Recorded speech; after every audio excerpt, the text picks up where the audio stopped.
Bismillahirrahmanirrahim. Assalamualaikum. Welcome to our channel ICPHS RYK. It's me Dr. Madiha. Our today's video lecture is about hormones.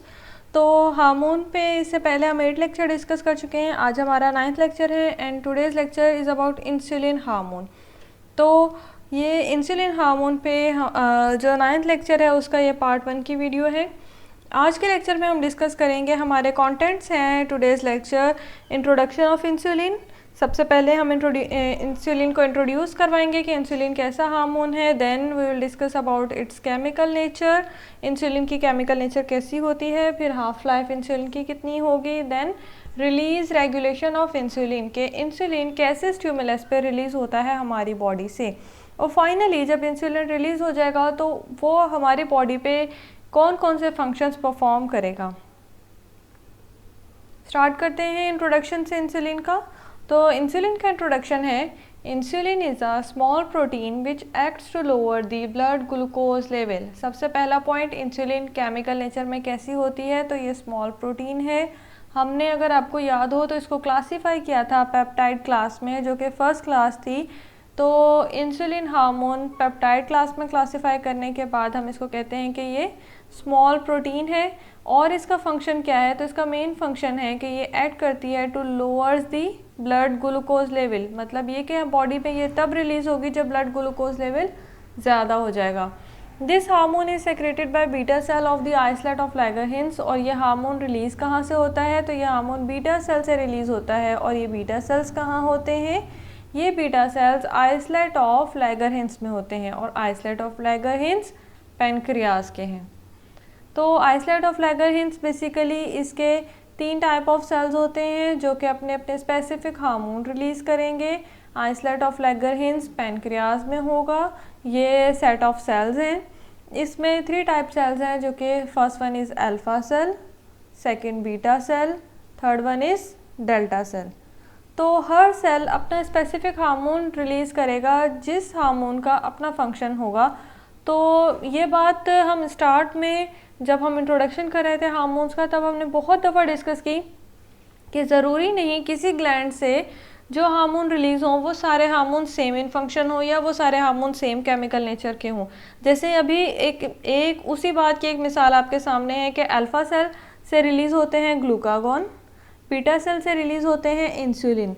अगर हम इसके function की तरफ जाएं तो इन दोनों का एक दूसरे के अपोजिट फंक्शन है. इंसुलिन का आप सबको पता है ये बॉडी में तब रिलीज़ होता है जब ब्लड ग्लूकोज लेवल ज़्यादा हो जाएगा. तो इसका फंक्शन क्या है, बेसिकली इसका फंक्शन है ब्लड में ग्लूकोज का लेवल लो करना, ब्लड में ग्लूकोज का लेवल डाउन करना इंसुलिन का फंक्शन है.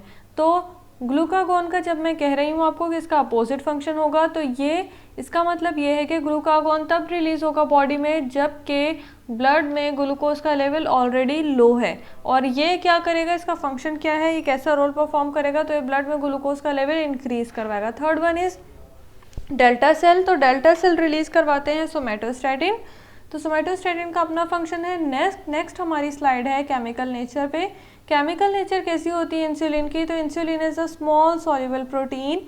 और ये प्रोटीन है तो ऑब्वियसली इसमें अमाइनो एसिड भी होंगे.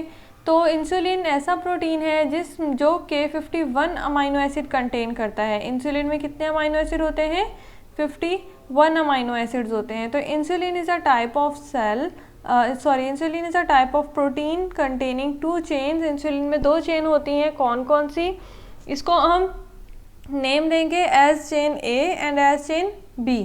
तो चेन ए में कितने अमाइनो एसिड होते हैं, चेन बी में कितने अमाइनो एसिड होते हैं. चेन ए कंटेन करती है 21 amino acid and chain B contain करती है 30 अमाइनो एसिड. तो टोटल कितने हो गए इंसुलिन में अमाइनो एसिड, इंसुलिन में 51 अमाइनो एसिड होते हैं. अब आपके पास एक क्वेश्चन है कि इंसुलिन हमने हार्मोन इससे पहले पढ़ा हुआ है प्रोटीन में. हमने इसको जब हम प्रोटीन की क्लासिफिकेशन कर रहे थे तब हमने एक प्रोटीन की स्ट्रक्चर है जिसकी एग्जांपल में हमने इंसुलिन को पढ़ा था. जिसकी एग्जांपल में जो मैंने आपको इसकी एग्जांपल इंसुलिन लिखवाई थी वो आपकी टेक्स्ट बुक में नहीं थी. तो अब आपने मुझे ये बताना है कि इंसुलिन क्योंकि ये प्रोटीन है तो इसकी स्ट्रक्चर कौन सी वाली स्ट्रक्चर है जो कि हमने पढ़ी है, तो हम इसको कौन सी स्ट्रक्चर के एग्जांपल में हमने इसको पढ़ा है। एक क्वेश्चन ये है। दूसरा क्वेश्चन ये है जो कि आपको मेरे ही लेक्चर में मिल जाएगा, जो कि मैं हमारे प्रोटीन्स के लेक्चर हैं उसमें।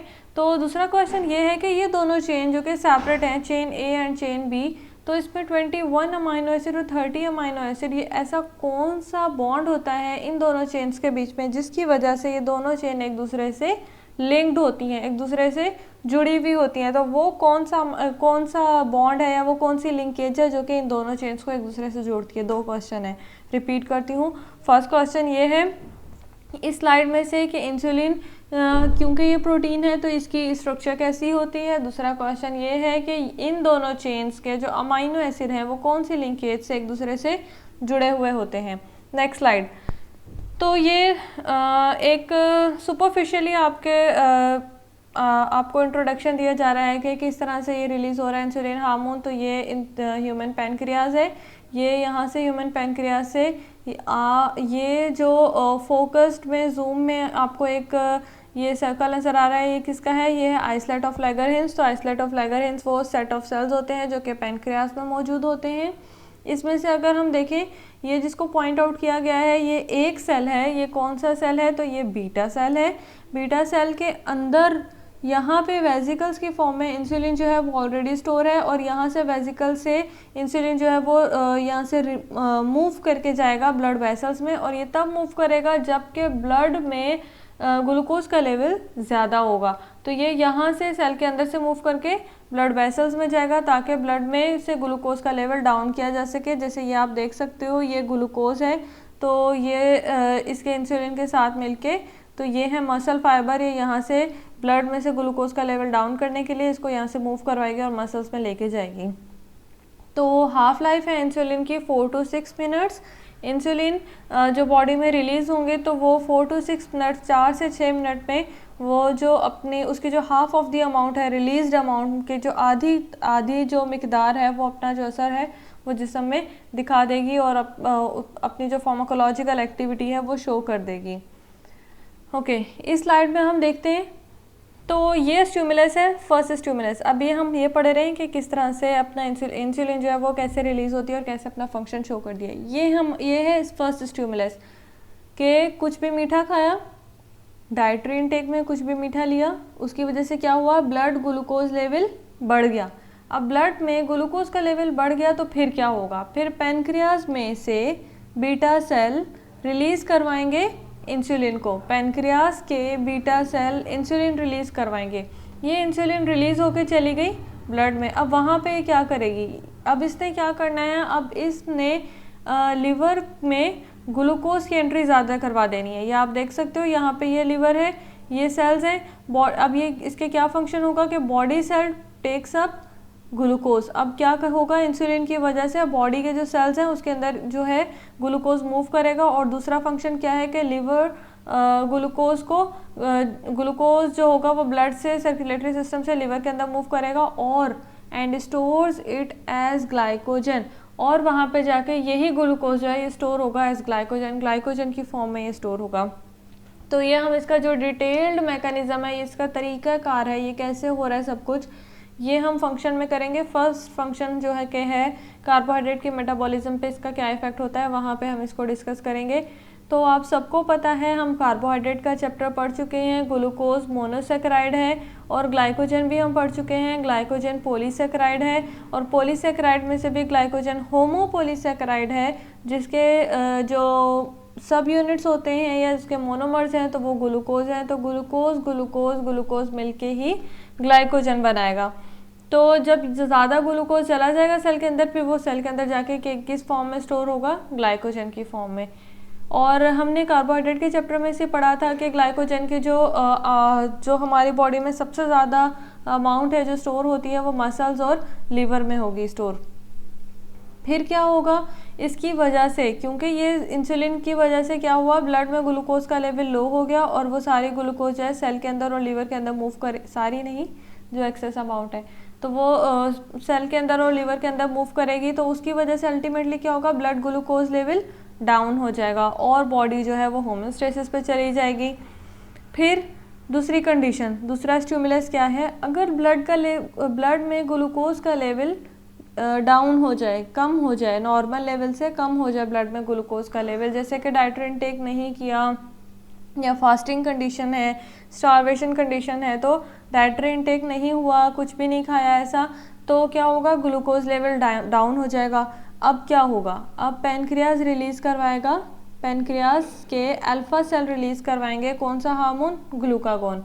ग्लूकागोन क्या करेगा, ये जो यहाँ पे ग्लाइकोजन की फॉर्म में स्टोर हुआ था ग्लूकोज, तो अब क्या करेगा ग्लूकागोन, ये लिवर में जो ग्लाइकोजन स्टोर्ड है उसकी ब्रेक डाउन करेगा, उसको वहाँ से तोड़ेगा और वहाँ से ग्लाइकोजन टूट के ग्लूकोज में कन्वर्ट होगा और ये ग्लूकोज की फॉर्म में ब्लड में मूव करेगा, जिसकी वजह से अल्टीमेटली ब्लड में ग्लूकोज का लेवल नॉर्मल हो जाएगा। तो यहाँ तक हमने पढ़ा कि इंसुलिन का हमने इंट्रोडक्शन किया, इंसुलिन कैसे हार्मोन होते हैं, फिर हमने उसकी केमिकल नेचर के बारे में पढ़ा कि उसकी केमिकल नेचर क्या होती है, क्योंकि वो प्रोटीन है तो फिर हमने देखा कि उसमें कितने अमाइनो एसिड्स होते हैं। And after that we discuss about regulation, regulation of insulin hormone. Insulin hormone हमारी बॉडी में कैसे रिलीज होता है, कौन कौन से ऐसे स्टिमुलस हैं जिसकी वजह से इंसुलिन रिलीज होगा और रिलीज होकर वो कैसा फंक्शन शो करेगा, और कौन से ऐसे स्टिमुलस हैं जिसमें इंसुलिन की रिलीज कम होगी, और अगर इंसुलिन की रिलीज कम होगी तो ऐसा कौन सा हार्मोन है जिसकी रिलीज ज़्यादा होगी, जिसकी वजह से ब्लड में ग्लूकोज का लेवल नॉर्मल किया जा सके। तो ये इसके बाद हमारे पास फंक्शन है ऑन कार्बोहाइड्रेट मेटाबॉलिज्म। यहाँ से जो आपको फर्दर फंक्शन है ये आपको नेक्स्ट पार्ट, सेकंड पार्ट में मिलेंगे, तो आपने वहाँ से फंक्शन जो है कंटिन्यू करने हैं।